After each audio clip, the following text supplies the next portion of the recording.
She was 5, sipping juice, swinging her legs, and Xavier Thorne couldn't breathe, because the face she wore was the same one he buried 5 years ago.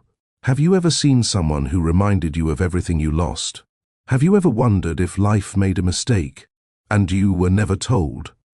Xavier built billion-dollar labs, cured diseases, and saved lives, but none of that prepared him for the moment he looked into a child's eyes and saw his dead wife staring back. What if the truth was buried behind a lie, and your daughter, the one you mourned, was never gone? Welcome to Mr. Charles Stories, where every story uncovers the layers of love, heartbreak, and life's most powerful twists. Today's story is about a billionaire whose world turned upside down, not in a boardroom but in a hospital hallway. It's a story about a mother's quiet love, a father's shocking discovery, and the child who unknowingly held them both together.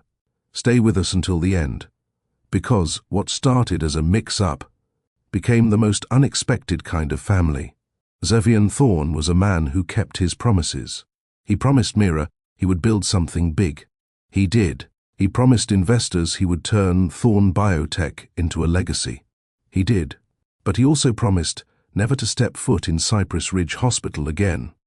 And now, here he was, in the lobby, standing still, watching a little girl giggle as she reached for more juice, her curls bouncing with every movement. Xavier didn't believe in ghosts. But that moment, that child, felt like one. His assistant, Brielle, was walking beside him, listing metrics and quarterly coverage goals. The press team wants new photos near the donation center, preferably with staff and kids, if we're aiming for a warmer image this quarter. He didn't respond. Mr. Thorne? She stopped, noticing he was no longer beside her. Xavier's gaze didn't break. His jaw locked. He wasn't listening to Brielle. He was watching the child. She had a small bandage on her arm from where the nurse had drawn her blood. She smiled at the woman beside her, said something that made the nurse laugh. Her eyes were round and wide, her expression playful. Then she looked up, right at Xavier. His heart stopped. She tilted her head, just like Mira used to when she asked if he wanted more sugar in his tea. That tiny, silent mannerism. Xavier took a slow step back. "Sir, is everything all right?" Brielle asked, confused now. "What's her name?" he asked quietly. "Who?" "The girl." He nodded toward the waiting area. A nurse looked over and answered without hesitation, "That's Anaya. She's a regular here. Checkups and community programs." "Who's with her?" "Her mother, I believe. The staff knows them." "Sweet kid." Xavier's chest tightened. He didn't say another word, didn't pose for any pictures, didn't even finish the scheduled media rounds. He walked out. The glass walls of his private residence offered a sweeping view of the city skyline, but Xavier didn't see any of it. He sat in silence, staring at an old photo on his desk. Mira, 9 months pregnant, laughing barefoot in their old kitchen.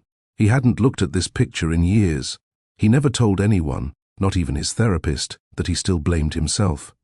The emergency C-section, the blackout, the declaration that the baby didn't make it, then Mira's hemorrhage. It all happened in one dark, unforgettable hour. Xavier believed in medicine. He built his life around clinical truth, but nothing about that day ever made sense to him. And now, a 5-year-old girl had reopened a wound he never truly sealed. The curls, the eyes, that tiny head tilt. He couldn't ignore it. 2 days later, Xavier sat across from his personal physician and corporate health director, Dr. Lewin. "You want me to request a paternity test on a minor, without consent?" "Doctor," Lewin asked cautiously, "I want you to get me the answer." Quietly, "Xavier, this isn't just a legal grey area. It's dangerous." Xavier's tone was low and sharp. "Use the sponsorship as cover. The testing we're doing under the health program. Bundle her results under mine. No one will question it." "Doctor," Lewin hesitated. "And if it's not her?" Xavier didn't blink. "Then I move on. And if it is?" Xavier's jaw flexed. Then the past 5 years were a lie. For 48 hours, Xavier didn't sleep. He stared at files, Rewatched hospital footage from that week 5 years ago. He looked at every detail. Nurses on shift, timing logs, power outage reports. Nothing stood out. No red flags. But it didn't sit right. And the more he looked at Anaya's photo, screen grabbed from the hospital's surveillance cam, the less he could breathe. Finally, the results arrived. Dr. Lewin entered the office. No words. He placed a sealed envelope on the desk and left. Xavier opened it slowly. His hand trembled. DNA paternity probability, 99.999%. He stared at the number. Read it again. And again. Then he stood. And for the first time in 5 years, Xavier Thorne broke. Have you ever thought you buried the truth, only to realize it was breathing just a few feet away? What would you do if the child you lost still existed? Comment below. Would you fight for her? Or walk away again? And don't forget, subscribe to Mr. Charles Stories for the next part of this unbelievable journey. Xavier didn't move for hours. The report sat in front of him, unfolded, unquestionable. He kept reading the number, 99.999%. There was no doubt, no lab error, no misprint. She was his daughter. His throat stayed dry, even as he reached for the glass of water untouched on the side table. He hadn't eaten in nearly a day. He couldn't remember the last time he cared about something enough to feel it this deeply. He was supposed to bury this. That's what he told himself 5 years ago. The night Mira died, he signed forms with a shaking hand. He asked too few questions. The hospital staff was vague, rushing between emergency calls and blood loss reports. They said the baby didn't make it. They said Mira bled too much. They said she was gone. Stillbirth. He didn't ask to see the body. Not of the baby. He couldn't. At the time, he told himself it was too much. That seeing her empty arms was enough. But now, 5 years later, he couldn't explain why he signed off on a burial without holding his daughter. Why he let them wheel Mira away with nothing to show for the child she died trying to deliver. He had wanted to forget it. Focus on Thorne Biotech. Build the empire she once told him would make the world better. He hired the best grief counselors, threw himself into his work, refused every interview, dodged condolences, built higher walls around his penthouse, stopped speaking to Mira's family.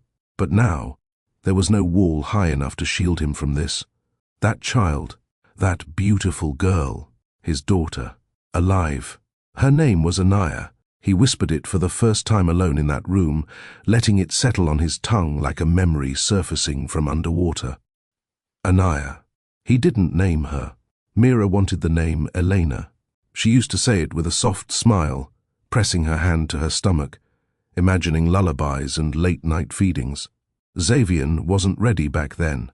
He never picked a name, and now fate had given her a different one. Anaya. It suited her. He stood slowly, legs heavy with a weight he hadn't felt in years. Grief had turned to suspicion. Now, suspicion was growing into something far more dangerous. Truth. He didn't call his legal team yet. He didn't make a statement. He picked up his keys, slid into the back seat of his private car, and gave the driver a single address. The one he had quietly pulled from the hospital's check in logs. Rael's apartment. As the car moved through the city, Xavier stared out the window. The skyline blurred behind tinted glass. His reflection stared back, colder, thinner, more worn than he remembered. He didn't know what he was going to say. He only knew he had to see her again. When they arrived, he stayed seated for a moment. The building was modest, clean but tired. The kind of place where hallways echoed and neighbors kept their heads down. A far cry from the life Mira would have built, from the life he had tried to build before everything cracked open. He stepped out. No security team, no entourage, just him.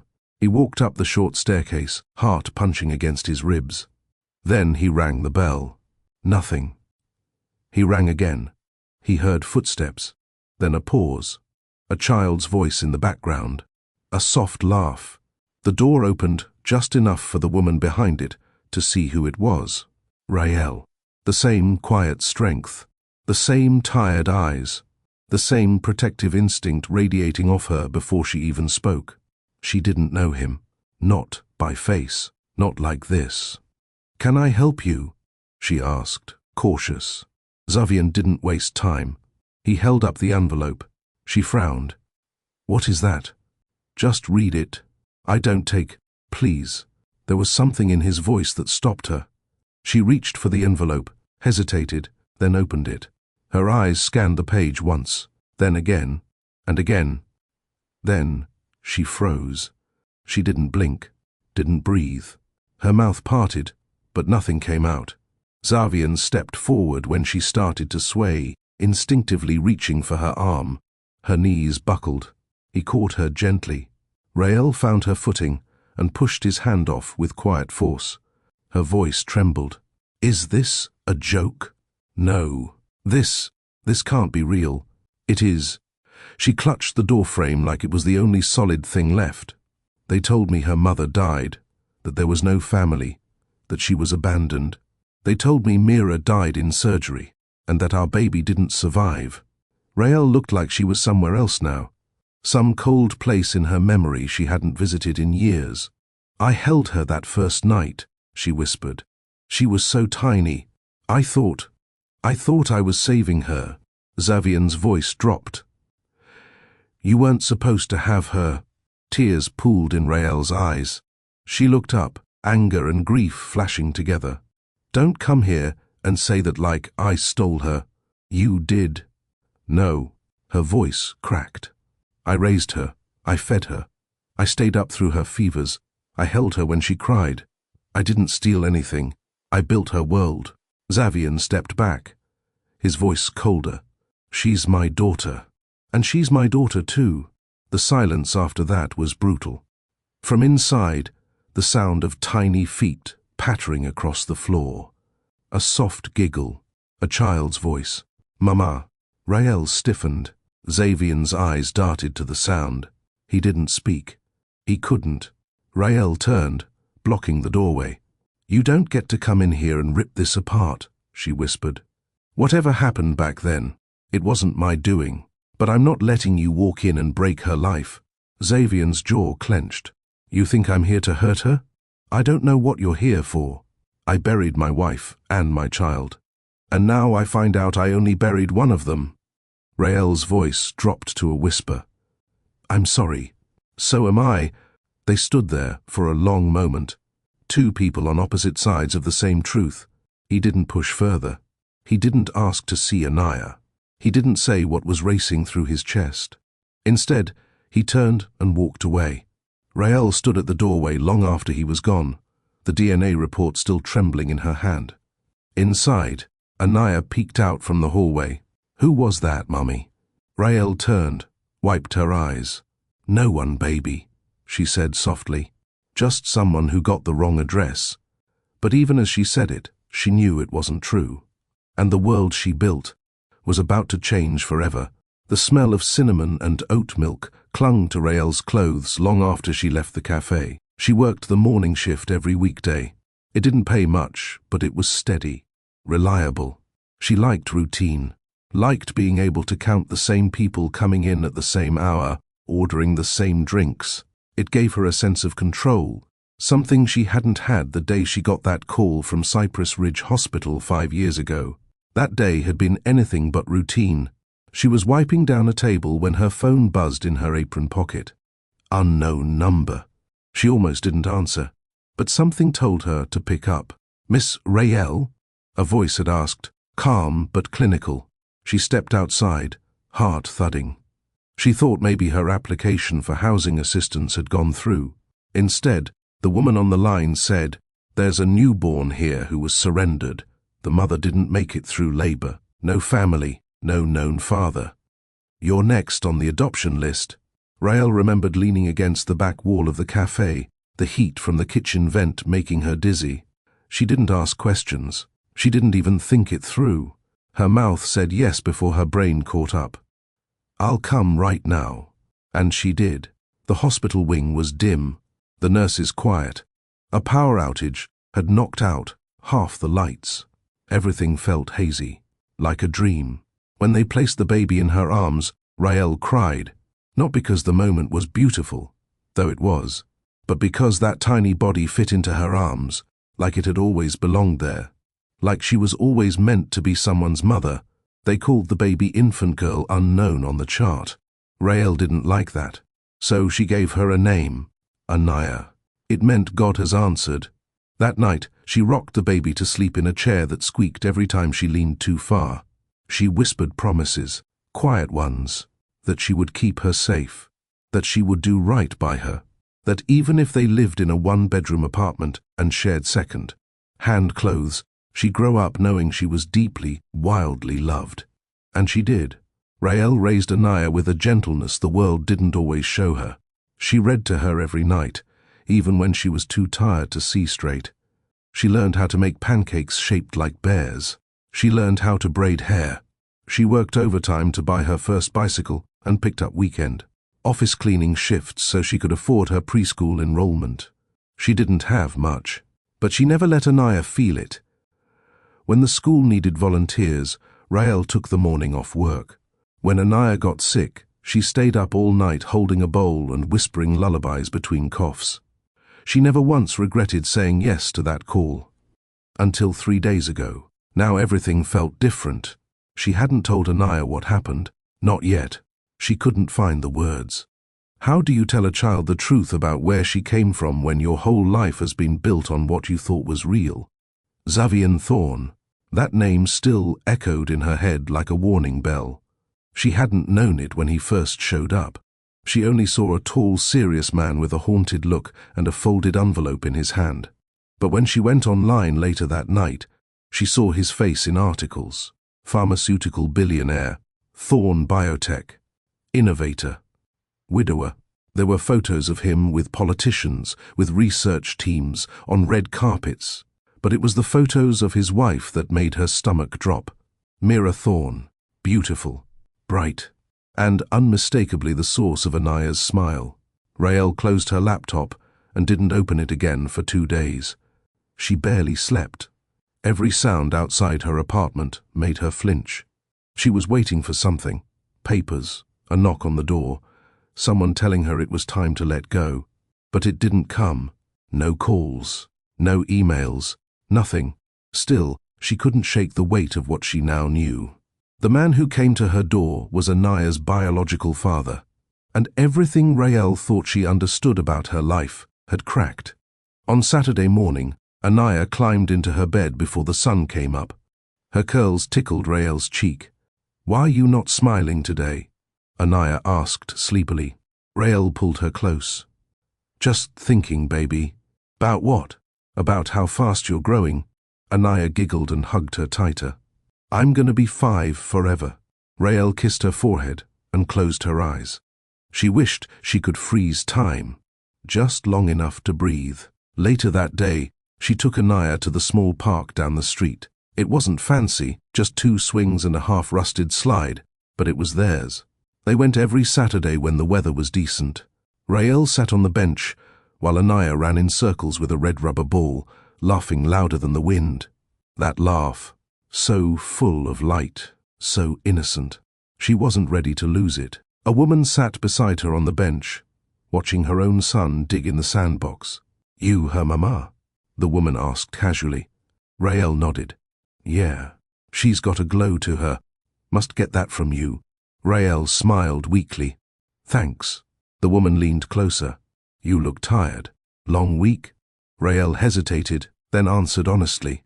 "You could say that, well, whatever it is, she's happy. And that's what matters." Rael wanted to cry from the simplicity of that sentence. That night, she sat at the kitchen table after Anaya fell asleep and pulled out the report again. The DNA didn't lie. Xavier Thorne was Anaya's father, but he hadn't come back. He hadn't pushed for custody. He hadn't shown up with lawyers.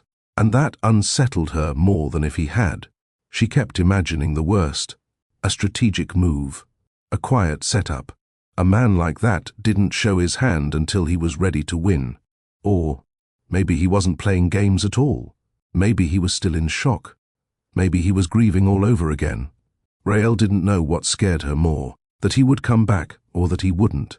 She needed to get ahead of this, not hide, not deny, but be ready. So she pulled out a blank sheet of paper and started writing everything she knew, every detail from the hospital, every nurse, every conversation. She had kept all the adoption paperwork filed away in a small box under her bed. She hadn't opened it in years. Now she read every line. Everything looked legal, finalized, clear. But one detail made her stop: the nurse who called her. Her name had been scribbled at the bottom in faint pen, H. Calder. She remembered that name. A short woman with anxious hands and eyes that didn't meet hers. She Googled her. No trace. Nothing. Rael's stomach turned. She leaned back in her chair, closed her eyes and whispered one name: Anaya. Whatever happened 5 years ago, this child had saved her. And if she had to fight now to protect her, she would, even if it meant standing toe-to-toe with the man who once called her a thief. Sunday morning came with quiet. Rael didn't go to work. She had called out, using one of the rare sick days she always saved for emergencies. She couldn't explain why this felt like one, only that her body ached from thinking too hard, from fearing too much. She made Anaya pancakes shaped like stars and cut them into halves, then quarters. Anaya dipped each piece in a little cup of syrup like it was the most magical thing in the world. "Mama, do you think birds have birthdays?" Rael blinked, mid-sip of her tea. "Birds? Yeah. Maybe they have little hats when they come out the egg." Rael laughed for real, the first full laugh since Xavier showed up. "If they do, I bet you'd be the one handing out the hats." Anaya beamed, mouth sticky with syrup. After breakfast, Rael tidied the apartment. She didn't know what she was preparing for. Company, a surprise visit, a knock she didn't want, but she needed the space to feel orderly. Clean house, clean thoughts. By noon, she found herself sitting at the same table with the same envelope. She'd read the report a dozen times. Nothing changed. The name, the percentage, the confirmation. It always stared back like it had been waiting to be believed. She had told no one. Her sister lived out of state. Her friends were kind, but they weren't the kind of people you call when the world turns upside down. And no one in her building needed to know her daughter's bloodline included a billionaire. Xavier Thorne. Even thinking his name made her throat tighten. She'd watched a video of him the night after their encounter, a recorded keynote speech at a pharmaceutical convention in D.C. Calm, charismatic, unbothered. The man in that video didn't look like the one who showed up at her door with glassy eyes and shaking hands. That version of him looked human. She wasn't sure which version was real.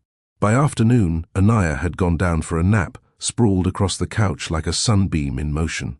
Her breathing was soft, steady. Her stuffed lion cradled in the crook of her arm. Rael stood there a long time, just watching her. What kind of world would Anaya grow up in now? She had the right to know one day. About where she came from. About Mira. About Xavier. About what love and loss had built her life before she could remember it.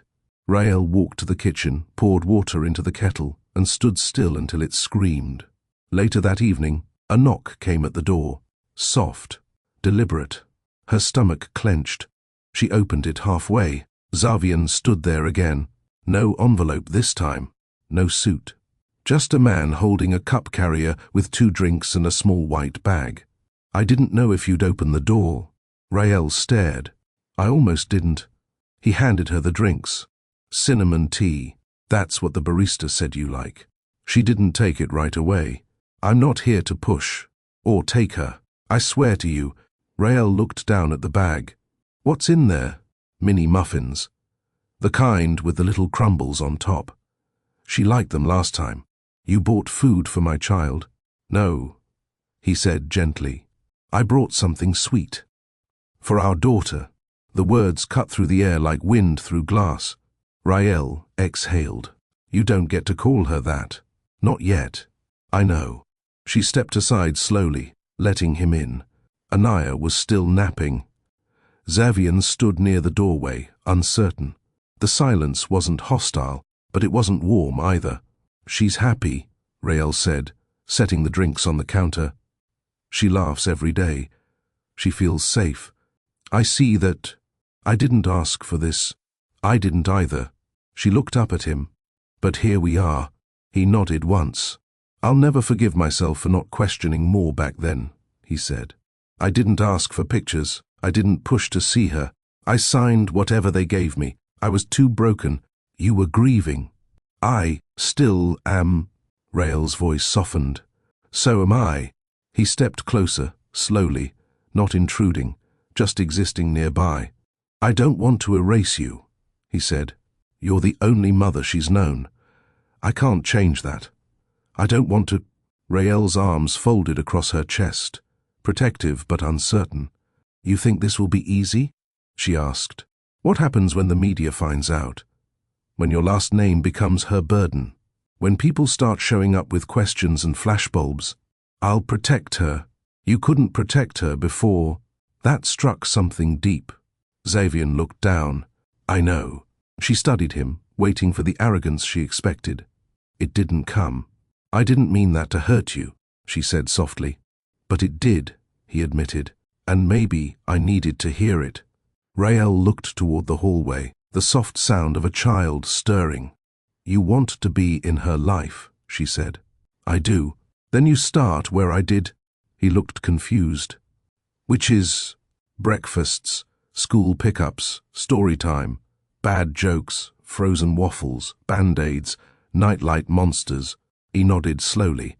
"You don't show up with lawyers or checks," she continued. "You show up with patience, with quiet, with the kind of love that takes time, not headlines." Xavier blinked. Hard. "I can do that." Rael looked him in the eye. "Then we'll see." From the hallway, a small voice called, "Mama?" Rael didn't move for a second. Xavier froze. "Mama." The voice got louder, followed by soft feet running closer. Rael turned. "I'm here, baby." Anaya rounded the corner in mismatched pajamas, rubbing one eye. She stopped when she saw him. Xavier didn't say a word. Anaya's eyes narrowed. "You again?" Rael bit back a laugh. Xavier offered a small wave. "Hey." She spotted the bag on the counter. "You brought snacks." He nodded. "Muffins, the little kind." Anaya lit up. "The ones with the crumbs?" He smiled. "Exactly." She looked at her mother. Rael gave a small nod. Anaya grabbed the bag and ran to the couch. "Can we watch the dancing movie again?" "Only if you brush your teeth after," Rael called out. Xavier looked at Rael again, his voice low. "Thank you." "For letting me stand here," she whispered back. "Thank me when you stay." "But have you ever been torn between what's fair and what's right? Would you open your door to someone who broke your world if they came back with the truth?"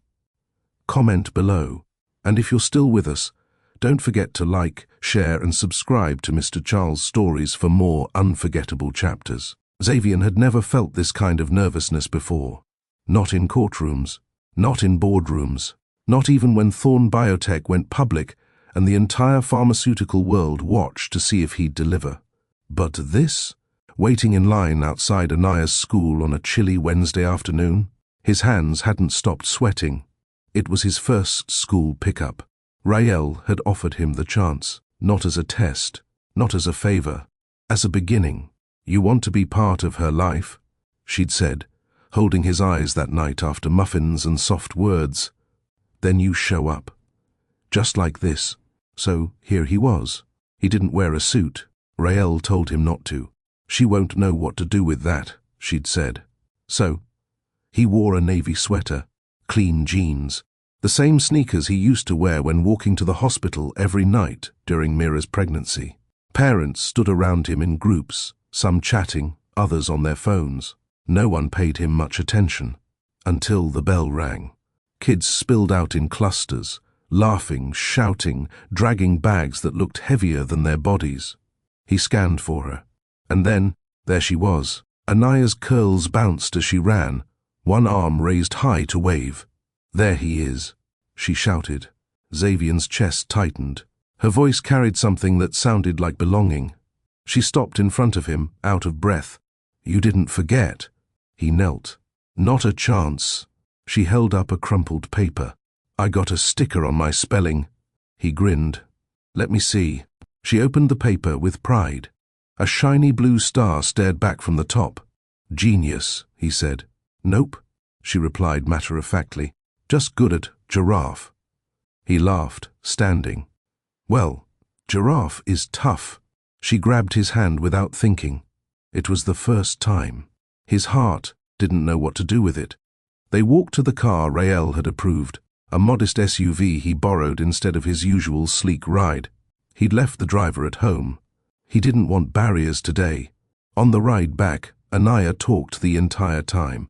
About her friend Layla who stole crayons, about her teacher who couldn't say the word cactus right, about the girl who ate 2 Lunchables and threw up behind the slide.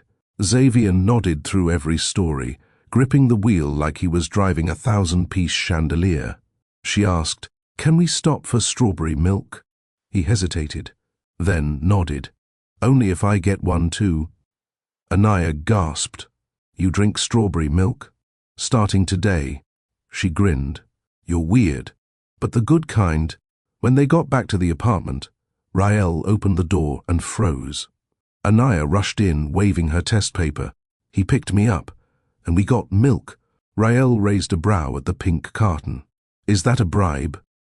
"No," Anaya insisted. "It's protein." Xavier chuckled. Rael motioned him inside.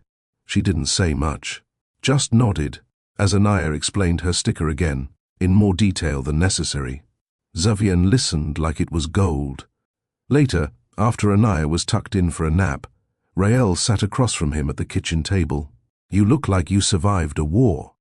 "I think I passed the first level." She nodded slowly. "She trusts fast." "That doesn't mean you can—" "I know." Rael poured 2 glasses of water. No tea this time. No muffins. He took a slow sip. "There's something I need to tell you." She stiffened. "What?" "My lawyers looked into the records from that week. At the hospital." Her fingers curled around her glass. "And they found inconsistencies. Timestamps that don't match. Logbooks that were altered." Her throat tightened. "The nurse who signed off on Mira's delivery, she resigned the same night." Rael blinked. "H. Calder." "You knew the name?" "I saw it on my paperwork too. She's the one who called me." Xavier leaned back. "No one's been able to find her." Rael's stomach sank. "We also found something else," Xavier said quietly. "There's no official autopsy report on my daughter." She stared. "What do you mean?" "I never saw the body. I signed the release form because I believed what I was told. Mira died in surgery. The baby didn't survive. They told me it was standard, nothing to investigate." Rael couldn't look at him. "But the files don't match. There were 2 girls born during the blackout window. One was listed as deceased, the other unclaimed. The bracelet tags were handwritten and sloppy." "Oh God," Rael whispered. "We think there was a mix-up, or worse." He didn't say the word. "Cover-up." Rael's eyes filled. She was just a baby. Someone made a decision, and we lived with the consequences. Xavier's voice was low. "I want to find out who and why." She met his eyes. "And what happens after that?" "I don't know." They sat in silence. 2 people grieving the same truth, from different directions. "She's ours," Rael said finally. "But I raised her." "I did that." "I know. You don't get to rewrite it. Not with your money, not with your guilt." "I don't want to rewrite it." "Then what do you want?" Xavier didn't answer for a long time. Then he whispered, "I want to do right by her. And by you." Rael's defenses flickered. Then she asked the one question that mattered. "Are you going to take her from me?" He looked her in the eye. No. That one word held all the truth he could offer. She believed him. Xavier didn't sleep that night. Even after Rael closed the door, after Anaya's giggles faded and the hallway lights dimmed, he sat in his car for an hour, thinking, staring at the building, watching the window of the room where Anaya slept. He wasn't sure what scared him more, that she was really his, or that the woman raising her had done everything right without him. Rael had been protective, fierce, but she hadn't pushed him away.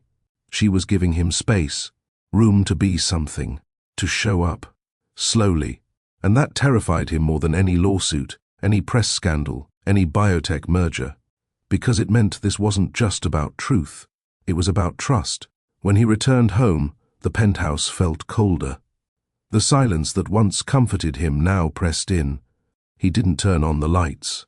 He dropped his keys on the marble counter and walked straight to the wall where Mira's photos still hung. He hadn't changed a thing in that hallway. Her laughter still lived in those frames.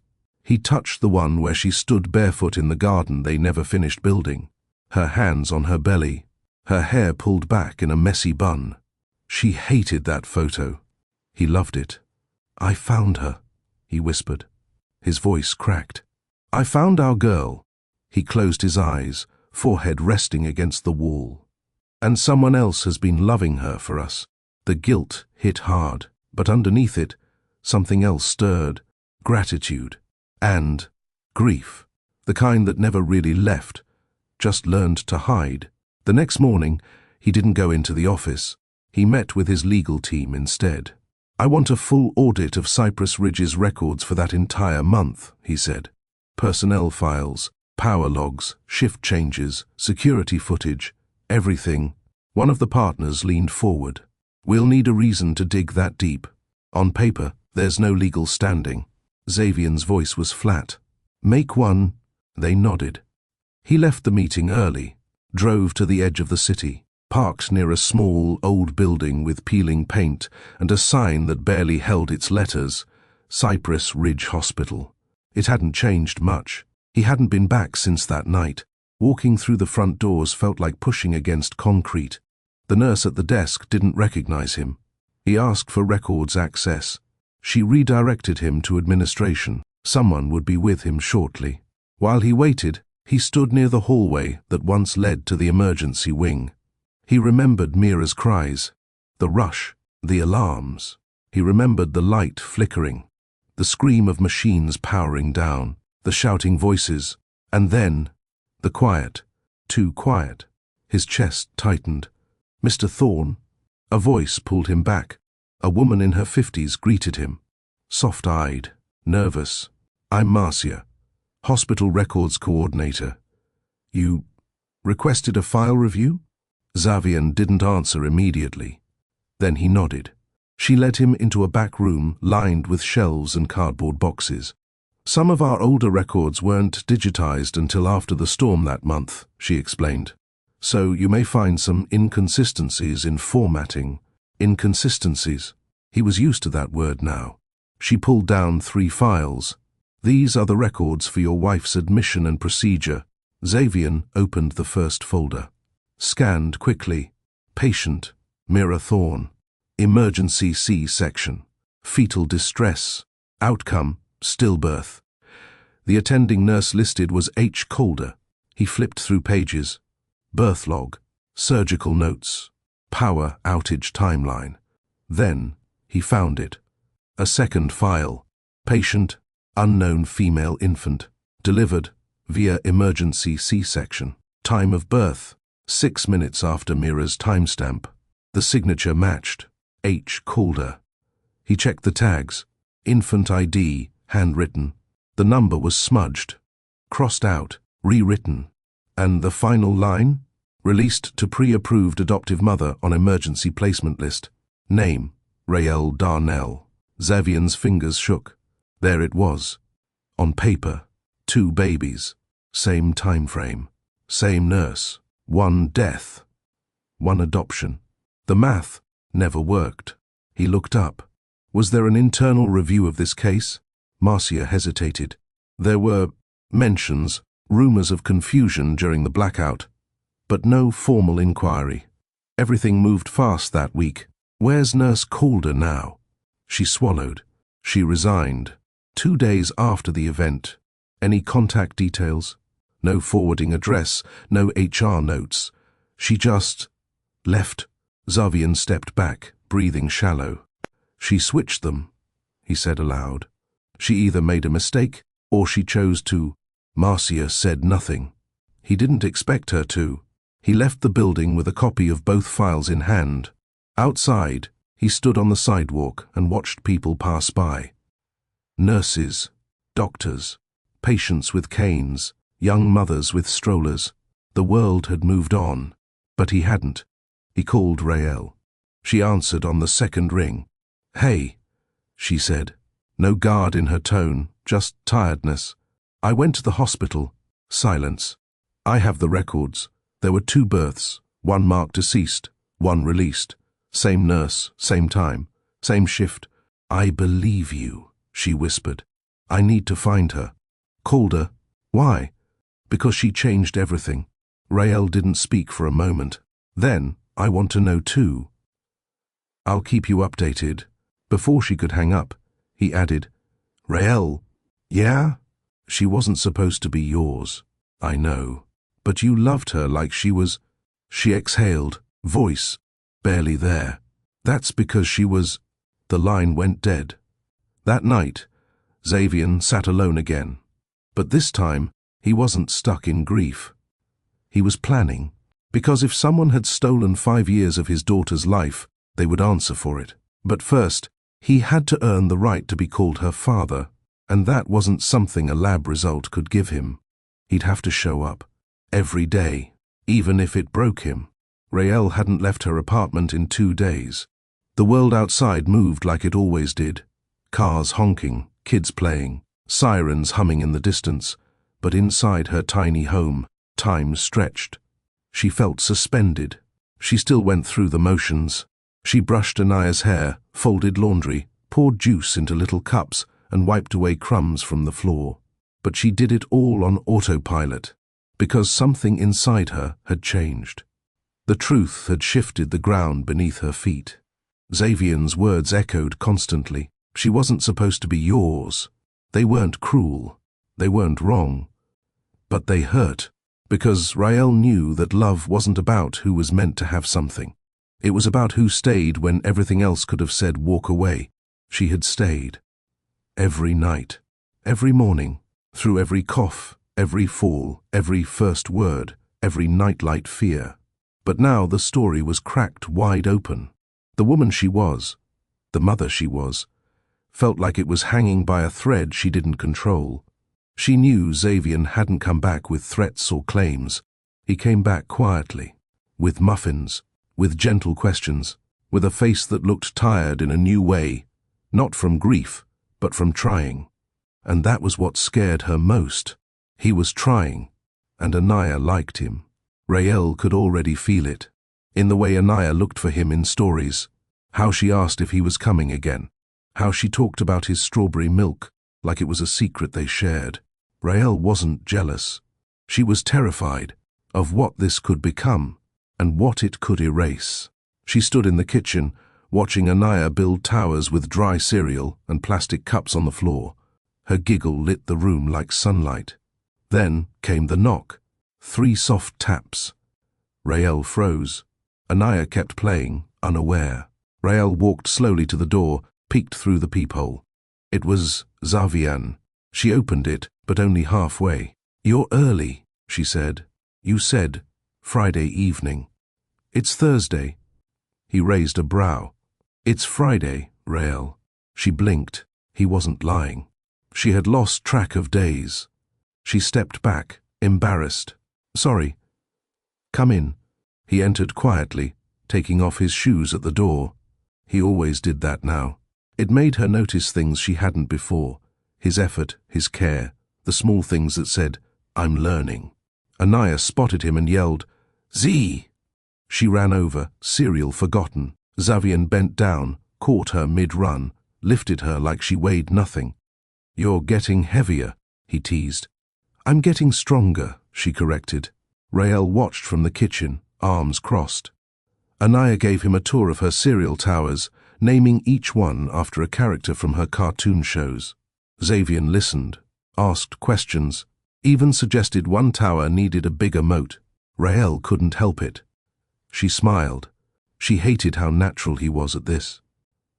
After Anaya fell asleep later, collapsed on the couch from too much laughing, and too many backflips on her mattress, Rael finally spoke.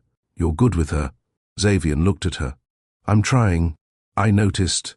He sat down across from her, folding his hands on the table. "I got the final file from the hospital," he said. "Calder made multiple patient transfers that week. Every single one is suspicious. Is anyone doing anything about it? My lawyers are drafting a formal complaint to the medical board. We're pushing for a case reopening, but it'll take time." Rael sighed. "Time doesn't change what happened." "I know." They sat quietly. The city hummed outside. A siren passed 3 blocks over. Somewhere, someone was yelling at a cab. But in that apartment, the quiet was full of weight. "You haven't asked to take her," Rael said. Xavier didn't flinch. "Because I won't." "Why?" "Because she's not just mine." Rael looked down. He continued, "You raised her. You gave her everything. And I don't know how to thank you for that, or how to deserve any of it." She met his eyes slowly. "I thought you'd come with lawyers. I thought I would too. What changed?" Xavier's voice dropped. "I saw how she looks at you, like you're her whole world." Rael swallowed. "She's mine." "I know." He hesitated, then said, "But she's Mira's too." Rael nodded. "I never told you," Xavier added, "but Mira chose that hospital because of the trauma unit. She wanted the safest option. She said she didn't care about private wings or luxury beds. She wanted us to go where the best NICU was." Rael leaned forward slightly, listening. "When the power went out, I wasn't even in the room," he said. "I was on a call, trying to close a deal. Mira was alone. I got back and it was chaos. No one could explain anything, just machines failing and people yelling. Then she was gone. And the baby, they said, didn't survive." Rael closed her eyes. "I blamed myself," he whispered. "I blamed the world," she replied. They sat in that sadness for a while, not blaming each other, just letting it be there. Xavier looked at her differently now, not as a stranger, not as a mistake, as a woman who had done the impossible. "Can I ask you something?" he said. "Sure. Do you regret it?" "Taking her?" He nodded. Rael didn't even think. "No." Xavier breathed out. "She saved me," Rael added. "I was losing myself in work and worry and smallness. Then she came and gave everything color again." He smiled, softly. "She does that." Rael stood to clean up a few things, but paused. "You know what scares me the most?" "What?" "That she's going to love you. A lot." Xavier stood too. "And that I'll take something from you?" She nodded. "Even without trying, I don't want to take." "I want to add," Rael studied him. "Then take it slow. Because we've never done this before." Xavier nodded once. "Whatever pace you need." He reached for his coat. At the door, he stopped. "I'm grateful you opened the door that night. I almost didn't. But you did." He left, quietly. And for the first time since this all started, Rael didn't feel like her world was falling apart. She felt like it was trying, slowly, to come together. Xavier didn't leave right away. After that conversation, after Rael let her guard down just enough to say what she was feeling, he couldn't bring himself to step away too quickly. So he lingered in the quiet, standing just inside the apartment, watching her check the locks, dim the lights, and adjust Anaya's blanket where she'd fallen asleep on the couch. He didn't say anything as Rael moved through the room with practiced grace. He noticed the softness in her hands, how gentle she was with Anaya. He saw the care she tucked into small things, unspoken, constant, always there. Rael didn't look at him until the room had stilled. "You can sit down," she said. Xavier did. He sat on the edge of the couch, opposite the sleeping girl, careful not to wake her. Rael took the chair beside the window. She didn't turn on the lamp. She let the night press in. Let the room be honest. "How long did it take you to feel like she was yours?" he asked, voice low. Rael leaned back. "The first night," he nodded slowly. You didn't feel afraid? I was terrified, she said, smiling softly. But I wasn't unsure. I envy that. You don't have to. You just need time. Xavier ran his hand down his jaw. I missed everything. First words, first steps, all her questions. You can still answer the next ones. He looked over at Anaya. She's already her own person. She always has been. He didn't hide the pain in his voice. And I wasn't there. You were grieving, Rael said again. But she needed me. And she had me, Rael said, her voice firmer now. She wasn't alone. She didn't grow up in silence. She grew up in color, with laughter, with safety. Don't steal that from yourself. You didn't know. Xavier took a long breath. Do you ever think she'll forgive me for not being there? She doesn't know she needs to. Rael stood and moved toward the couch, sitting gently beside Anaya, brushing a curl from her cheek. She thinks the world is safe, she whispered. She thinks love shows up when she laughs loud enough. That's how I've raised her. That's the world I've built for her. Xavier didn't speak. She doesn't need to know the past was stolen.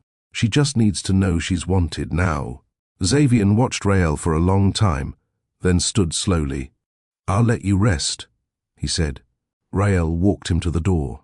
He paused with his hand on the knob. I don't want to keep making this harder. You're not, she said. But you're still scared. She looked him in the eye. Of losing her? Always. He nodded once. Rael opened the door and let him out.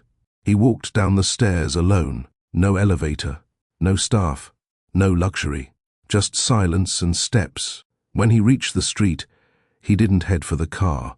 He walked to the corner instead, leaned against a lamppost, and stood there, thinking. Everything had changed, and it wasn't over. The next morning, Rael sat in front of her laptop for the first time in weeks. She opened the secure folder where she kept Anaya's adoption papers. She read through them again. The dates, the signature, the nurse's name. She scrolled through the digital records Xavier had sent her from his investigation, scanned hospital logs, delivery timelines, power loss documentation. She matched every timestamp, lined it up. 2 babies. Same night. 1 vanished. 1 was given away. No DNA. No photo confirmation. Just a name scribbled in haste and a line that said, no known father. She closed the folder. For 5 years, she had lived in peace. In truth, as far as she knew it, now she was raising someone else's child. Except it didn't feel like someone else's. It still felt like hers. Because love doesn't start with blood. It starts with presence. Rael stood and walked to Anaya's room, where she sat cross-legged on the floor, coloring outside the lines in her animal book. Baby, Rael said. Anaya looked up. Yeah? You know how you asked me where you came from? Yeah. Well, one day soon, we're going to talk more about that. Anaya nodded like it was no big deal. Okay. Rael watched her for a moment. You're not scared to know? No, Anaya said. You're still my mom, right? Rael's throat tightened. Always. Then I'm good. She went back to coloring. Rael didn't cry, but something deep in her chest softened. Later that day, Xavier called. I found her, he said. Rael's heart stopped. Called her? Yes. Where? Phoenix. She changed her name. Working in a private facility under a new license. One of my investigators matched her handwriting on intake reports. It's her. Rael sat down slowly. What do we do now? I'm going there, Xavier said. I want her to say it to my face, what she did. Why? Rael hesitated. What if she doesn't talk? Then I'll know I tried. And if she does? Xavier's voice was steady. Then I'll know how to close the door. Rael exhaled. Be careful. I will. He paused. Will you be okay here? She nodded even though he couldn't see her. I've got Anaya. I always am. That evening, Rael took out a photo album she hadn't opened in a while. Anaya's first smile. Her first pair of shoes. Her 3rd birthday where the cake fell but no one cared. Her skinned knee that turned into a story about being brave. Each page held a piece of their life. Each moment proved that even if she wasn't born into Rael's world, she belonged in it. Forever. The plane touched down in Phoenix just after midnight. Xavier didn't wait for his luggage. He packed light, no suits, no staff, just a small overnight bag and a folder full of questions. His driver met him at the curb, handed him the address with a quiet, "She's still working the night shift." Xavier nodded. "Let's go." The ride to the small rehabilitation clinic took less than 20 minutes. It was tucked between a row of medical supply warehouses, the kind of place most people drove past without noticing. Clean, quiet, forgettable. But inside those walls, the woman who changed his entire life was still, charting records and answering call lights like nothing ever happened. Xavier stepped out of the car and stared at the entrance. The sliding glass doors whispered open. The air inside smelled like bleach and menthol cream. He walked to the front desk. A nurse looked up, mid-30s, hair in a bun, sleepy smile. "Can I help you?" "I'm here for someone named Harper Dale. Works the night shift." "Admissions." The nurse blinked. "Harper, yes." The woman hesitated. "She's not taking new patients right now." "I'm not a patient," Xavier said. "Tell her someone from Cypress Ridge is here." That changed her face instantly. She stood, left the desk, disappeared down the hallway. Xavier waited. He didn't pace. He didn't fidget. But his jaw stayed tight. Footsteps returned, and then she appeared. Older now, thinner, glasses, shoulders hunched from years of avoidance. But he knew her. The same eyes, the same shape of guilt carved into her face. She stopped when she saw him. "Harper Calder, Mr. Thorne," she said softly. He didn't answer. "Come with me," she murmured. They walked to a small break room. She closed the door. It clicked too loud. Xavier stayed standing. Harper didn't sit either. She looked like she wanted to disappear. "I knew this day would come," she said, almost to herself. "You know why I'm here." She nodded. "You switched them," he said. She flinched. "Yes." No denial, no deflection, just that. "Yes." He stepped forward. "Why?" She swallowed. "The night your wife came in, everything was failing. We lost power. The monitors went dark. Backup systems didn't kick in fast enough. I was working alone with a floater nurse who left halfway through the shift." She paused, gathering air. "There were two emergencies, your wife and another woman, Jane Darnell. No family, no ID, homeless, addicted. She came in through the ER just before Mira." Xavier's eyes darkened. "She gave birth in triage. The baby was barely breathing. We rushed her to NICU. Harper went quiet. You logged my child as stillborn," Xavier said coldly. "Because I thought she was—" "You thought she was." "She had no cry, no pulse. I was panicking. There were no doctors yet. I marked her as lost. I moved on to the next emergency, and when you realized she was alive..." Harper's eyes flooded. "I went back after 10 minutes. The NICU nurse had her breathing, weak but alive, and by then, the other baby, the one born to Jane, had flatlined." Xavier said nothing. "She died, Mr. Thorne, and I..." Harper covered her mouth. "I didn't know what to do. I had already marked your daughter as deceased.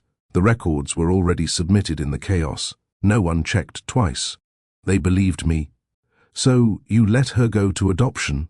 "I didn't know what else to do," Harper whispered. "They were going to send the healthy baby to the adoption list. Jane was declared deceased during intake. Rael was on the list. I called her.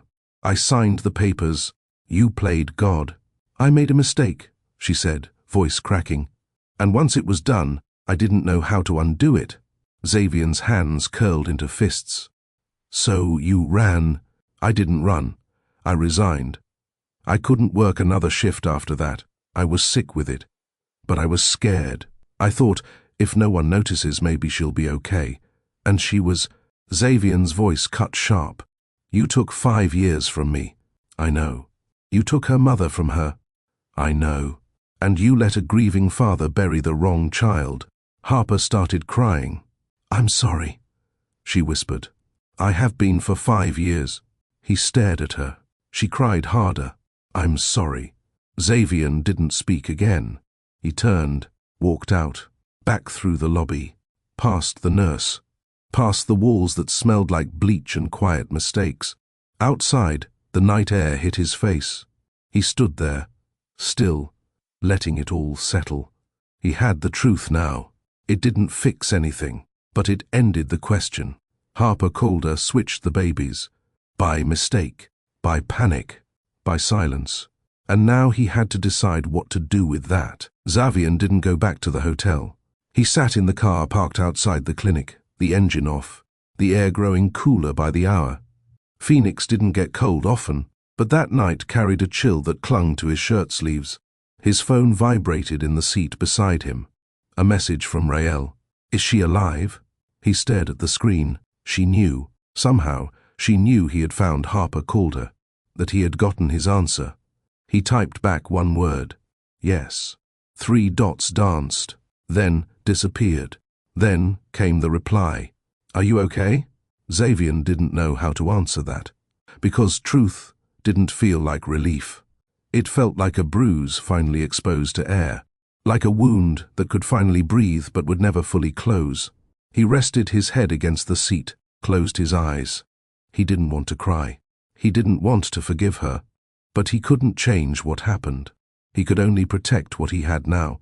And what he had was a daughter who didn't know any of this, who smiled when she saw him, who asked for strawberry milk and told him his shoes were too shiny for real people.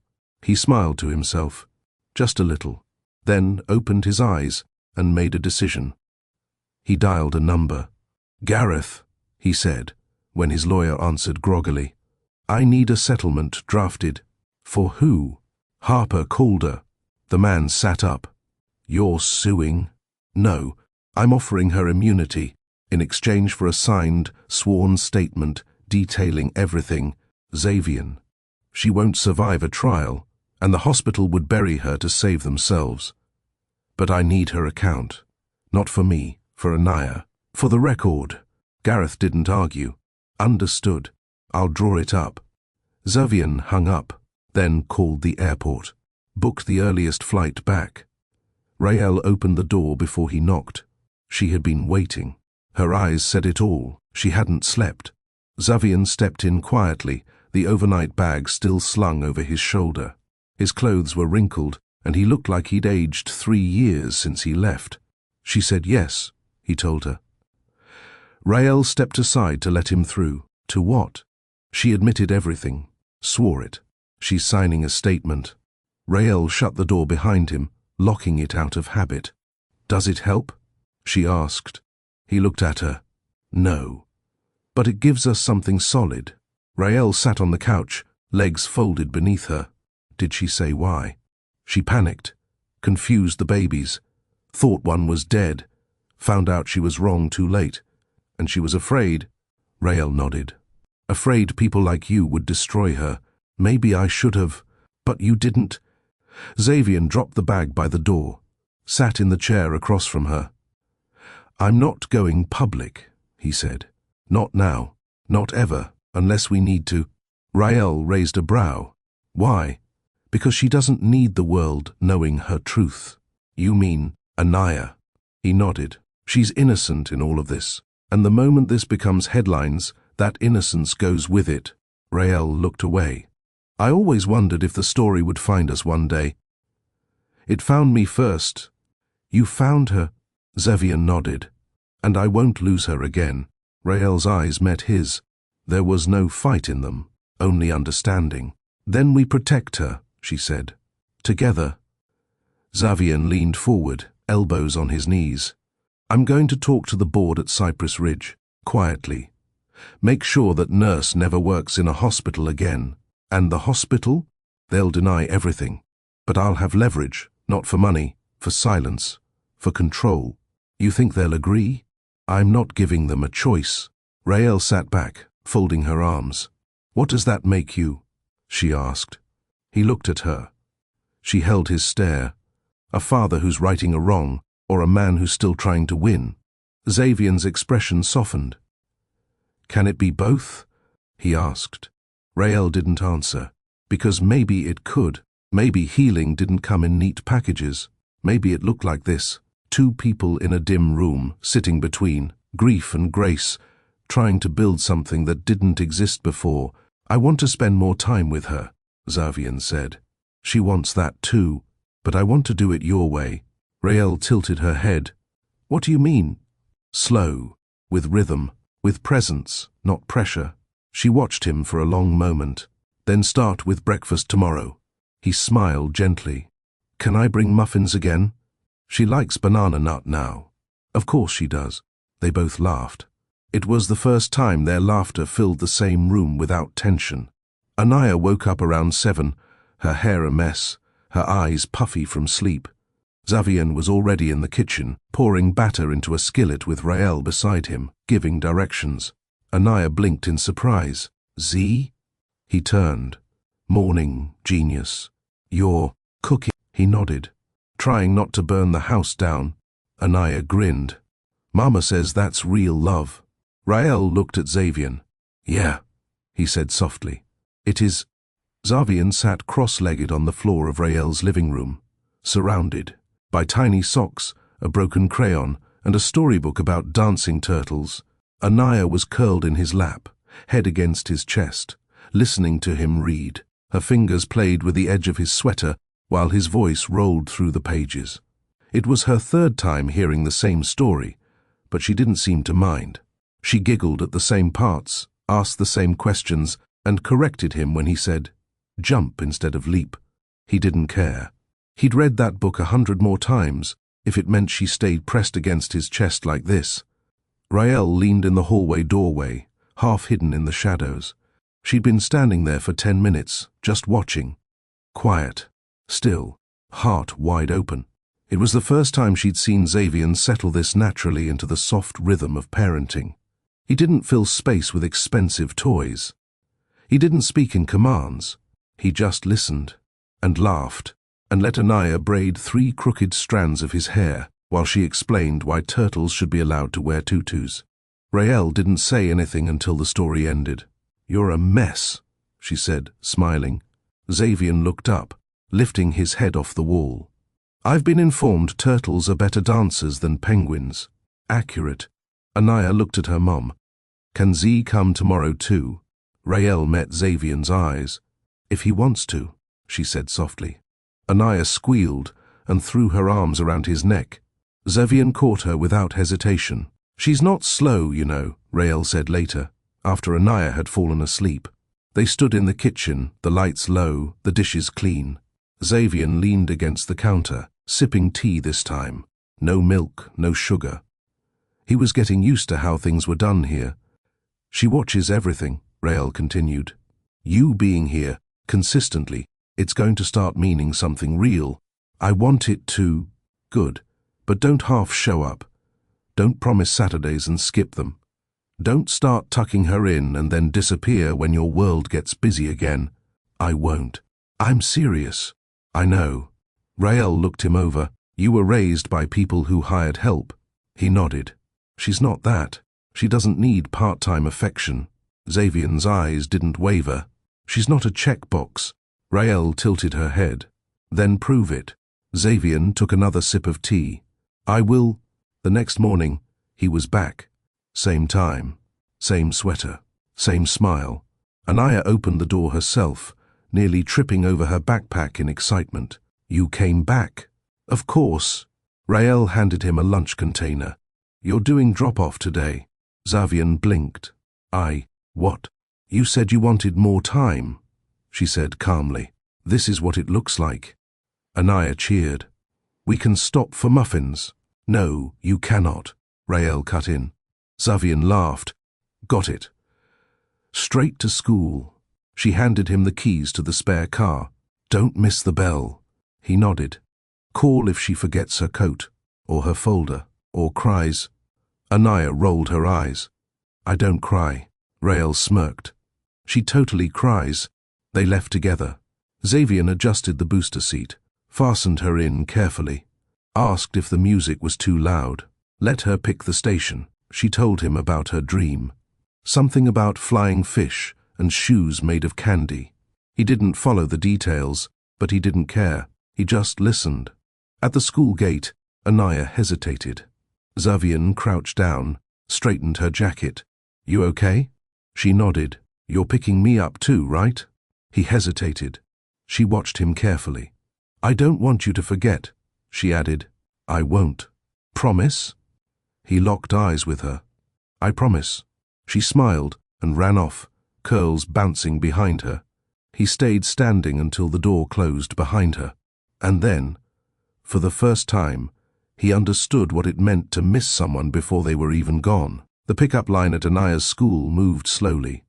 Zavian sat in the car, one hand resting on the steering wheel, the other holding a drawing Anaya's teacher had handed him that morning.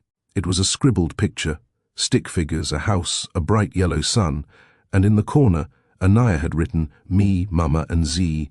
He stared at it now, the paper slightly crumpled in his hand. Z. She didn't call him Dad. She didn't call him Mr. Thorne.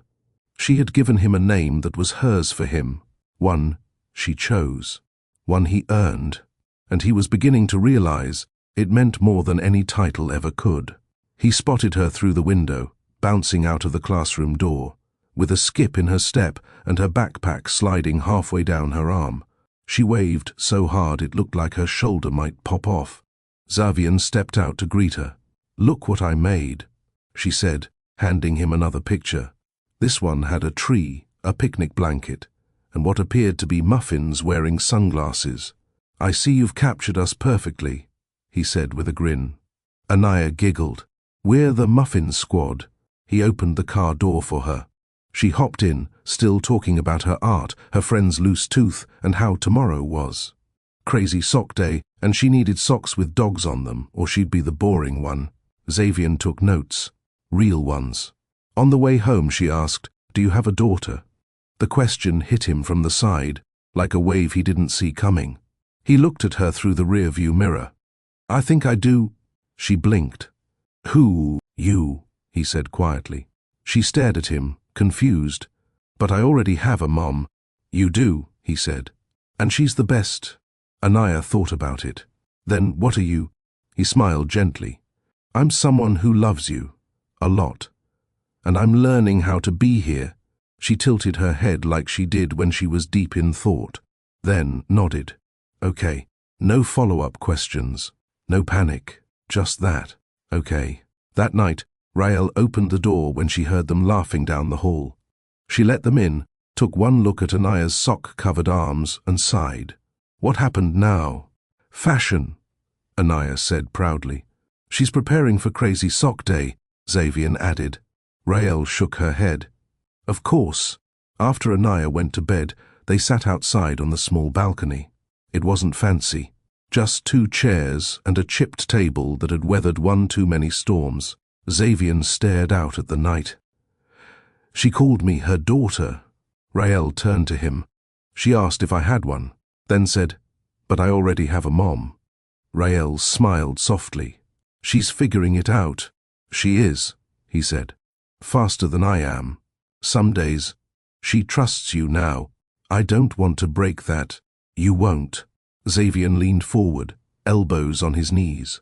"You know what scares me?" "What?" "That one day she'll look at me and say, 'You weren't there.'"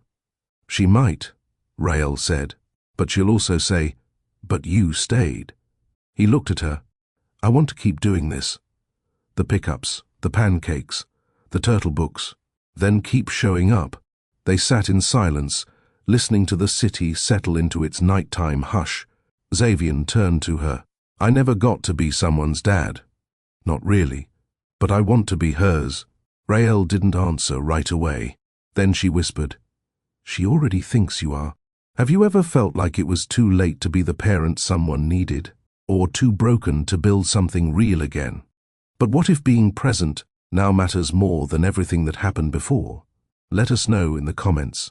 And if this story speaks to your heart, like and share it. Subscribe to Mr. Charles Stories.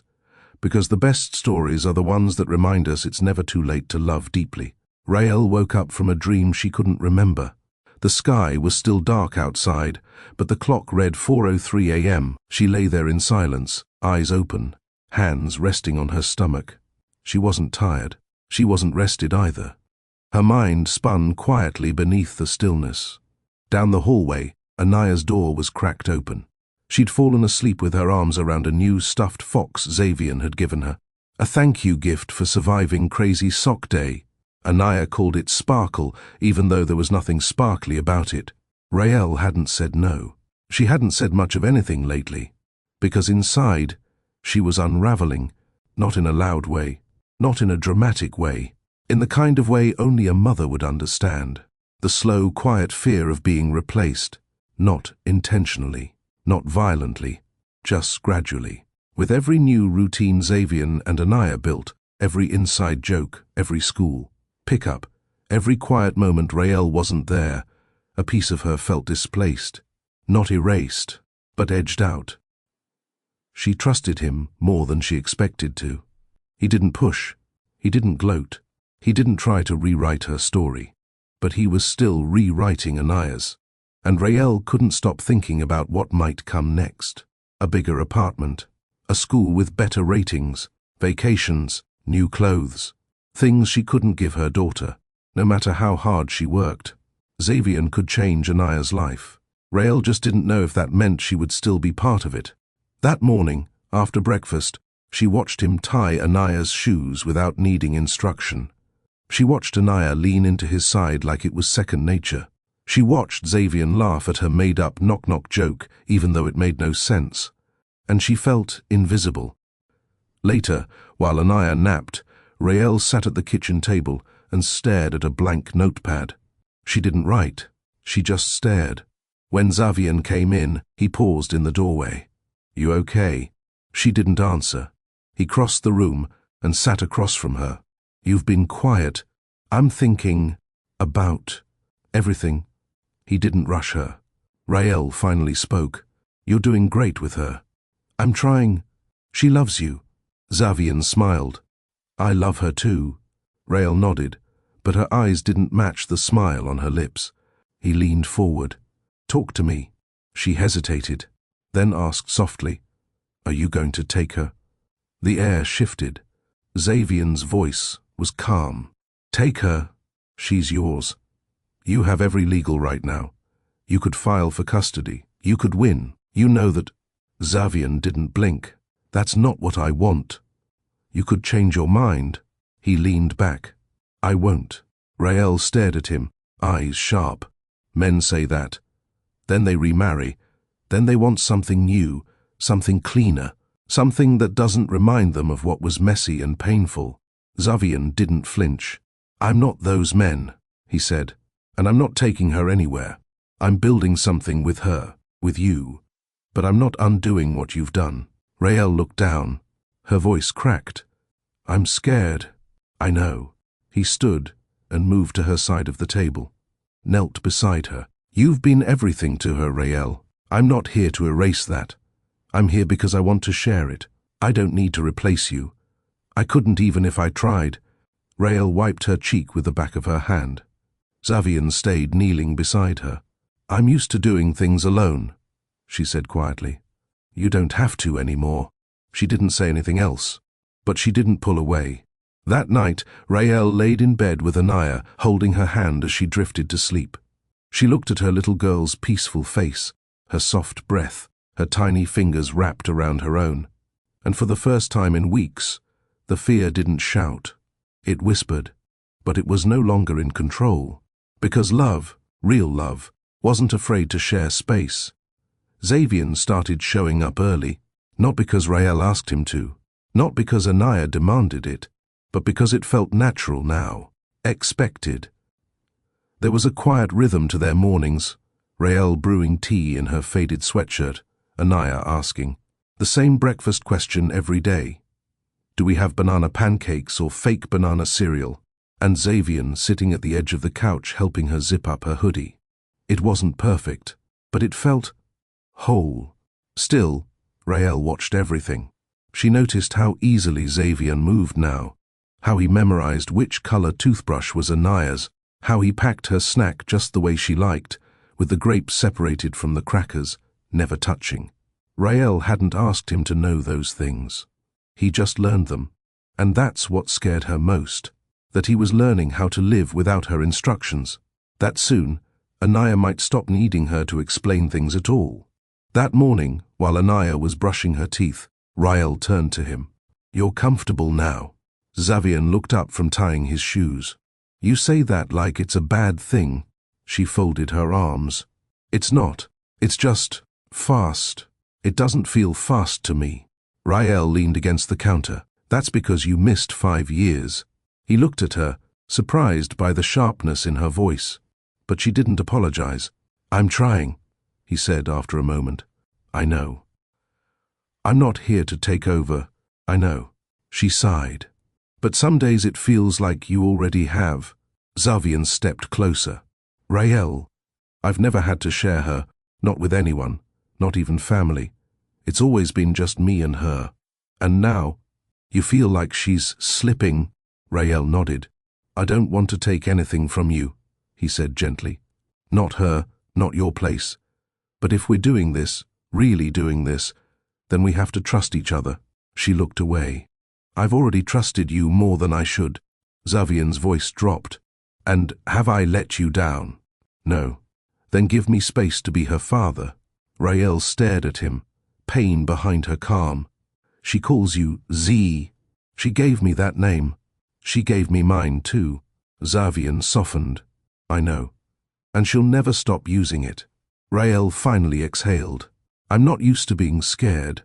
"Neither am I." They stood in silence until Anaya skipped in, singing to herself about toothpaste and turtles. Rael reached for her coat. "I'll do drop-off today." Xavier didn't argue. He handed her the lunchbox. "Don't forget, library day." She raised an eyebrow. "Do I ever forget?" He grinned. "Just checking." Later that night, Rael stood in the kitchen with her sister on speakerphone. "I'm trying to be okay with it," she admitted, "but part of me still wants to pull her back and say, no, you don't get to love someone else this fast." Her sister was quiet for a moment. Then, "Sounds like she's not just loving him. She's making room." Rael frowned. "Room for what?" "For both of you. For something new." Rael stared at the counter, her hands flat on the surface. "You ever think it's harder to let someone stay than to push them away?" "Every day," her sister said. "But love doesn't grow unless you loosen your grip." Rael nodded slowly. That night, after Anaya fell asleep, Rael found Xavier still sitting on the balcony, nursing a cup of cold tea. "You okay?" she asked. He nodded. "Just thinking." She sat beside him. "Quiet. No defenses tonight." "I've been holding on too tightly," she admitted. Xavier didn't speak. "Because I'm scared she'll stop needing me." "She won't." "You say that like it's easy." "It's not. But I know it's true." Rael stared into the night. "She's starting to call this family." Xavier looked at her. "Is that a good thing?" She nodded once. "It is. It just hurts sometimes." He reached for her hand. She let him hold it. And in that stillness, between quiet breaths and shared grief, they found a softer kind of trust. The kind built not on promises, but on presence. It wasn't supposed to feel like this. Xavier had convinced himself that reconnecting with his daughter would be the hard part, that Rael would always be the complicated one, guarded, unyielding, justifiably protective. But lately, the most difficult part of his day wasn't being a father. It was saying goodnight to Rael. They'd slipped into a rhythm neither of them expected. Shared meals, school runs, small jokes exchanged over tea. They stopped correcting each other on little things. Stopped pretending they weren't walking the edge of something unspoken. And tonight, that edge felt thinner. It started with laughter. Xavier had made a joke about Anaya's sock puppet obsession.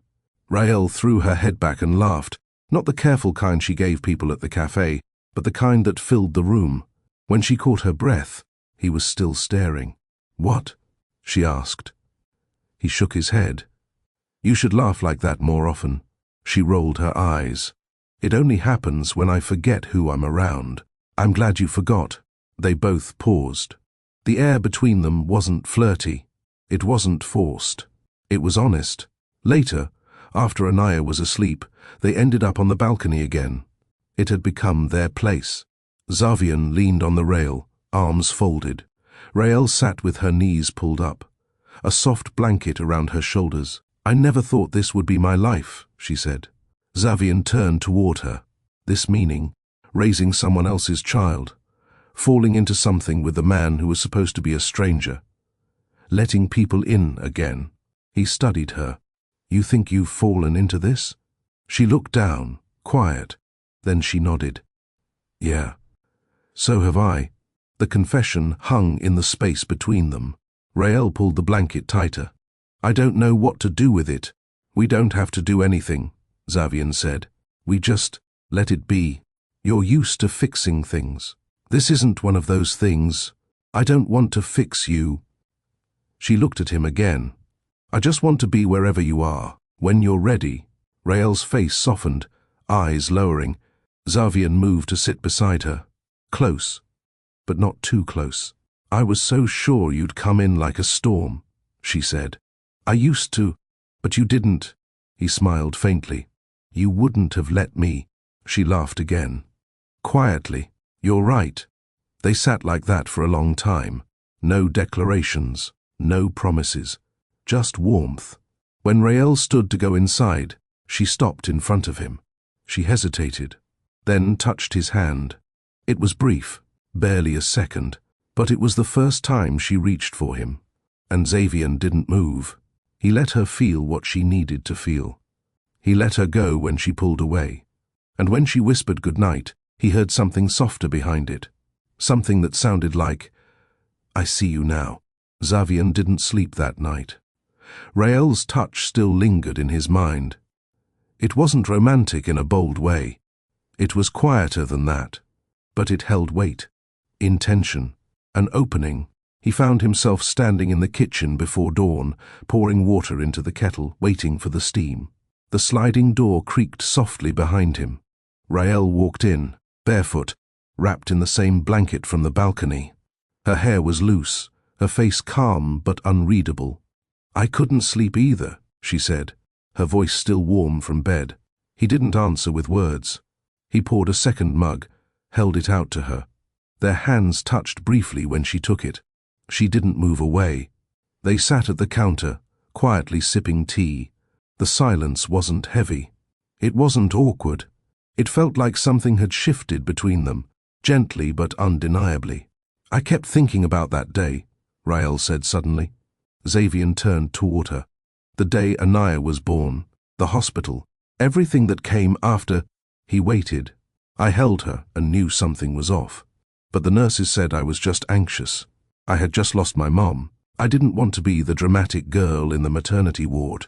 You weren't wrong, Zavian said, his voice low. Your instincts were right.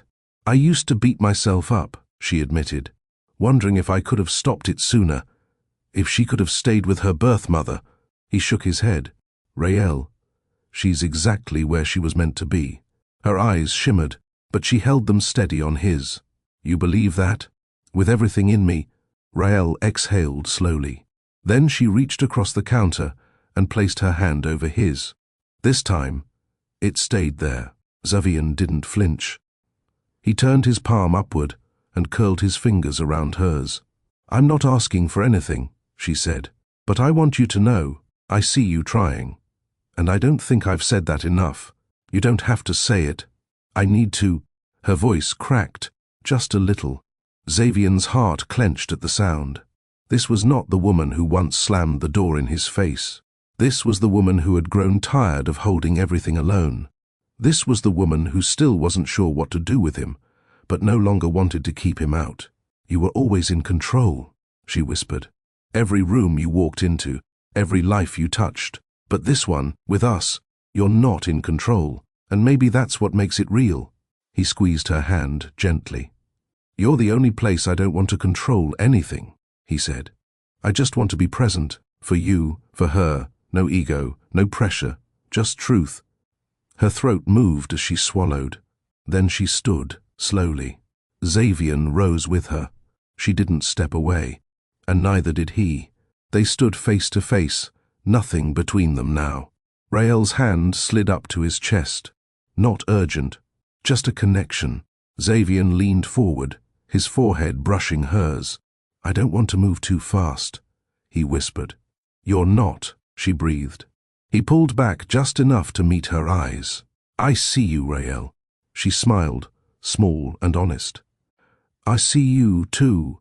And for the first time, the past didn't weigh as much. There was only now. A quiet kitchen, soft morning light, and two people who had nothing figured out. Except this, they didn't want to walk away. Not anymore. Xavier took them both to the science center that Saturday. It was a small gesture, but one that meant everything to Anaya. She had circled the brochure on the fridge weeks ago. Rael never promised it. Life was too unpredictable, but Xavier remembered. Anaya ran ahead, laughing as the glass doors slid open. Xavier kept pace beside Rael, his hand occasionally grazing hers.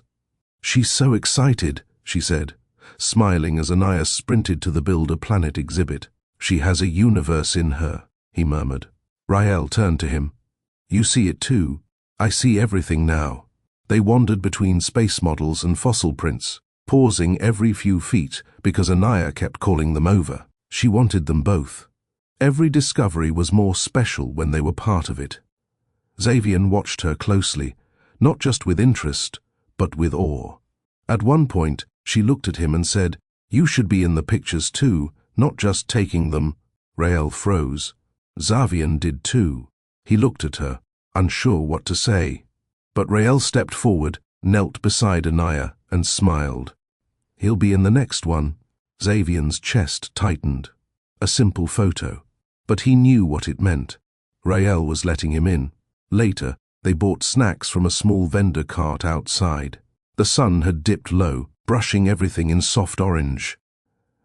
"I haven't seen her this lit up in a long time," Rael said, sipping her lemonade. "She's teaching me how to see again," Xavier answered. "I didn't know I could still feel this." She looked at him, really looked. "You're different now." He nodded. "I feel it." They sat on the edge of a low fountain, the buzz of families fading into background noise. Xavier turned toward her. "I used to think fatherhood was about provision, protecting with power.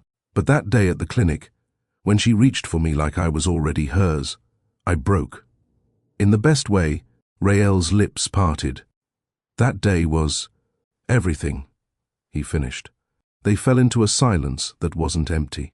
It was full of what hadn't been said yet, full of the kind of honesty they'd both been afraid to speak. "Do you still miss her?" he asked. Rael's eyes flicked upward. "Her mother?" Xavier nodded. "Every day," she said quietly. "But not the way you think. I don't miss what she didn't give me. I miss the idea of her. I miss what I thought having a mother would feel like." He studied her face. "You've given Anaya that.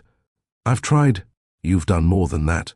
She turned to him, the light catching her features. There was something in his eyes. Not apology, not regret. Hope. It was slow, fragile, but real. Rael felt it move through her too. They didn't need to label anything. Not yet, but there was no denying the shift. Xavier reached for her hand. Not to lead, not to pull, just to hold. And she let him. The world around them spun on. But in that quiet corner of the city, with sticky lemonade cups and the sound of kids laughing in the distance, something steady was forming. Something worth trusting. Something worth hoping for. Anaya had fallen asleep in the back seat with a coloring book still open on her lap. Xavier looked through the rearview mirror as Rael gently adjusted the seatbelt across her daughter's chest. There was a tenderness to the way she tucked in the crayon that had fallen. A small thing, but it said everything. When they got back to her apartment, Xavier carried Anaya up the stairs without being asked. Rael unlocked the door, stepped aside, and let him walk through first. He laid her down on the couch, careful not to wake her. Rael stood at the edge of the living room, watching this man, a billionaire who once seemed untouchable, now kneeling quietly, brushing a strand of hair from a sleeping child's face. "She trusts you," she said under her breath. Zavian looked up. "I know." Rael sat in the armchair across from the couch. The day had worn her in the best way, lightly, sweetly. She looked down at her own hands, then back at him. "You always moved fast, Zavian. From ideas to investments, from interest to ambition. You barely slept. I thought if I stopped, I'd lose everything." "Did you?" "I did," he said without flinching. "Everything that mattered." He didn't mean the money, not the board, not the labs, not the name. He meant her. And Anaya. "You didn't lose her," Rael whispered. Zavian sat back, his eyes holding hers. "I know I have to keep earning it. Not with gifts, not with papers, with presence, time." She nodded. "We don't need a perfect man. We need a real one." Silence settled again. Not awkward, just full. Zavian stood after a while and walked to the small bookshelf. He picked up a thin binder. "This yours?" Rael stood too. "It's her storybook. We're building it page by page." He flipped through. Photos, stickers, little captions in Rael's neat handwriting. Then, midway, a blank page. "She said this one's for something big," Rael said softly. He looked at her. "Maybe we add today's photo," she added. Zavian smiled. "Only if I'm in it." "You are." She meant more than the photo. He was in the story now. And he wasn't running anymore. They moved slowly around the apartment, settling Anaya in bed, lowering the lights. Rael stepped out to the small balcony. Zavian followed. "I used to think power was being untouchable," he said, leaning on the railing. She glanced at him. "And now I think power is being trusted." He reached out, not for her hand this time, but to gently touch the side of her arm. It wasn't a move. It wasn't a play. It was warmth, safe, intentional. Rael let herself lean slightly in his direction. She could feel the old fear trying to rise, but the ground didn't shift under her feet. He was steady, and maybe she didn't have to do this alone anymore. Not if he kept showing up like this. Not if he stayed. The nurse's voice carried down the hallway. "Thorne family? We have the blood test results." Zavian stood up so fast his chair scraped the clinic's white floor. Rael's hand clenched around her purse strap. She hadn't let go since the test was suggested. They both turned at the same time and saw the nurse hesitate, glancing between her tablet and them. Zavian took a step forward. "Is something wrong?" The nurse hesitated again.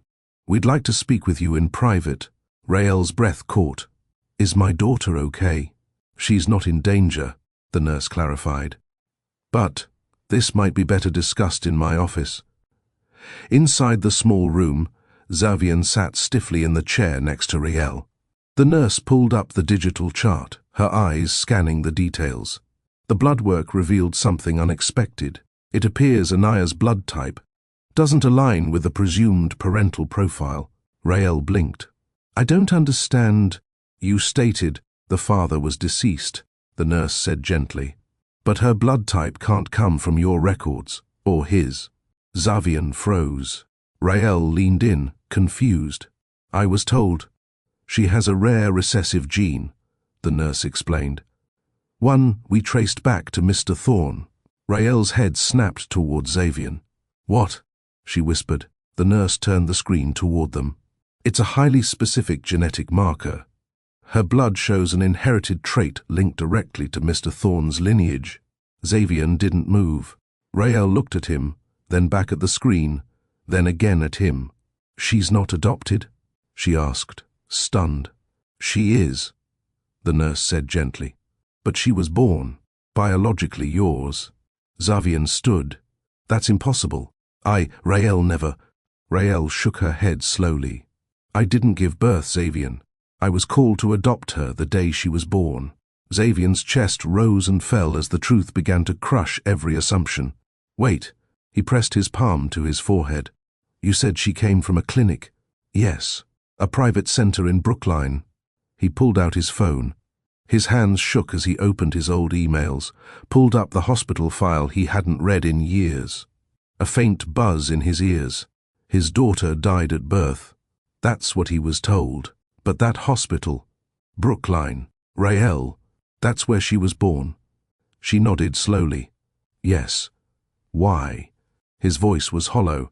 That's where my daughter was. Declared dead. Rael stood, her mouth parting. No, Xavier. He turned to the nurse. Are you saying my daughter, my real daughter, is alive? The nurse nodded, gently. This girl, Anaya. She's yours. The room felt like it was tipping. Rael grabbed the chair to steady herself. I was given her. I thought. I didn't question it, she said. Tears blurred her eyes. Xavier stared at the glass door. Someone lied to both of us. A buried truth. A quiet switch. And a daughter who had brought them both back together, without knowing the blood in her veins belonged to them both. He ran a hand through his hair. Rael stepped toward him. What do we do? He looked down at her, his voice low and steady. We find out who did this. But first, he had a daughter, and she'd been beside him all along. Xavier didn't sleep that night. He sat in his office at home, Rael across from him. The file sat on the desk between them, Anaya's adoption record, Xavier's hospital discharge forms, and the blood test results. He stared at his name printed on both documents. 2 different systems. Same hospital. Same date. 1 baby declared dead. 1 baby placed for adoption. Rael's voice was soft. They told me her mother died in childbirth. No family. That she had no name yet. He swallowed hard. They told me my baby didn't survive.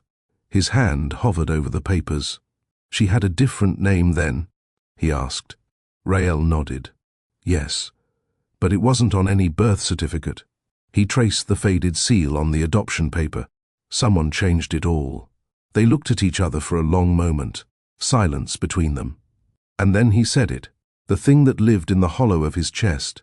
She's my daughter. Rael nodded once. She's our daughter now. He looked at her, this woman who had raised his child with care, warmth, love. She didn't steal. She didn't manipulate. She gave Anaya a real home, and she didn't even know the child belonged to him. Xavier stood and crossed to the window, looking out at the quiet city lights. Do you understand what this means? Rael joined him, her voice steady. It means she has 2 parents. And the truth matters. He turned to her. She's the only thing I have left that's real. She saw the tears in his eyes, held back by pride, regret, and years of pain. Rael didn't say anything. She just reached out, her hand resting gently over his. They didn't speak for a while. They didn't need to. Later, Xavier picked up the phone and called his private investigator. I want records. Brookline Hospital, 19 years ago. Look into every staff member involved in maternity that day. Understood, sir. He hung up and turned to Rael. We're going to uncover everything. Whoever did this, they'll answer. Rael nodded. But what about Anaya? He paused. She's been living with the truth inside her all this time. Rael looked toward the hallway. Anaya had fallen asleep in the guest room, unaware of how the world around her was shifting. She deserves to hear it from both of us, Rael said softly. The next morning, they sat her down at the breakfast table. Xavier didn't rush. Rael sat beside Anaya, holding her hand, while Xavier sat across from her, steady but emotional. Sweetheart, he began, do you remember that blood test yesterday? Anaya nodded, cautious. Well, he said, his voice thick, it told us something important, something big, something we didn't expect. Rael picked it up. The test showed that Xavier is your biological father. Anaya blinked. But you adopted me. I did, Rael said gently, and I always thought you were a gift sent to me. Xavier leaned forward. But you were taken from me, sweetheart.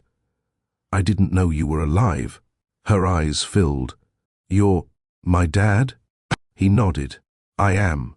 A long silence passed. Then Anaya stood, walked around the table and hugged him tight. Rael smiled through her tears. There was no rage in the child's heart. Only warmth, only healing, only home. Before you go, take a breath. What Xavier, Rael, and Anaya found wasn't built on wealth or titles. It came from truth, patience, and quiet choices that changed everything. He thought he lost his daughter. She thought she'd never have a family. And somehow, through grief, through healing, through time, they built one, together. If this story moved you, let it remind you, the people who stay, show up. Love shows up, even if late, even if broken, even if scarred. So, if you've ever had to start over, ever felt unseen, ever loved someone quietly, this story was for you. Now, I'd love to hear from you. What part of this story stayed with you the most? Did you see yourself in Rael, Xavier, or even little Anaya? Drop your thoughts in the comments. Click the like button if you believe in second chances. And subscribe to the channel so you don't miss the next story that might just reach your heart. Thanks for watching Mr. Charles Stories. Until next time, stay kind, stay open, stay human.